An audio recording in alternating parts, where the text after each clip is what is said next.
Hi, I'm Sophie, and I'm truly interested in both environmental sciences as well as art. So today I wanted to use both of my passions to explain to you one of the biggest problems facing humanity today, climate change, through art.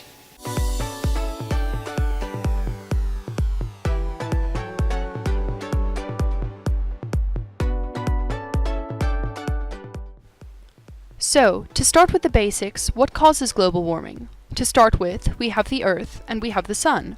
Surrounding the Earth is the atmosphere, which effectively serves as a barrier to unwanted radiation from the Sun. It does not, however, block out all of the Sun's radiation. Our atmosphere is actually largely invisible to incoming solar radiation, including ultraviolet, visible, and X-ray radiation. A large part of this energy is blocked from entering our atmosphere by a number of factors, including clouds and particles of gas. In the end, only about half of the Sun's radiation reaches the Earth. It is then absorbed by the Earth. Later, this radiation is re-emitted by the Earth as infrared radiation, which is weaker because the Earth is much cooler than the Sun. This is where it gets interesting. Instead of being released in full from the Earth's atmosphere, the now transformed infrared radiation is reflected by the atmosphere, or more specifically greenhouse gases, back onto Earth. The main greenhouse gases are carbon dioxide, methane, and nitrous oxide, but most prominent among these is carbon dioxide. There exists something that is known as the carbon cycle. Basically, carbon exists in plants and animals. Animals eat these sources of carbon, and when they die, this carbon is absorbed into the ground, where it waits for many years. Humans, however, have begun to dig these sources of carbon up as fossil fuels, which we then burn for energy.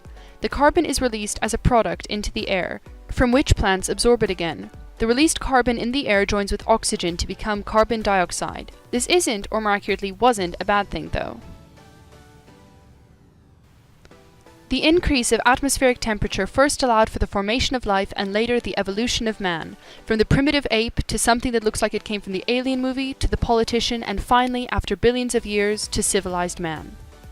Now, however, it's getting a bit too warm for some. The polar ice caps alone lose a chunk of ice larger than the state of Massachusetts every year, causing catastrophic flooding with rising sea levels. Imagine poor little guys like the polar bear and the penguin are losing habitats faster than you can imagine. So how do we stop this vicious cycle? The amount of carbon emissions that could be attributed to you personally is called your carbon footprint. To reduce your carbon footprint, you can eat foods that were produced close to where you live, because food transport has been estimated to contribute to 13% of carbon gas emission. Not to be painfully obvious, but I have to address the three-word elephant in the room. Reduce, reuse, recycle. There, I said it. I hope my illustrations were helpful in illuminating the big problem of climate change. Thanks for watching!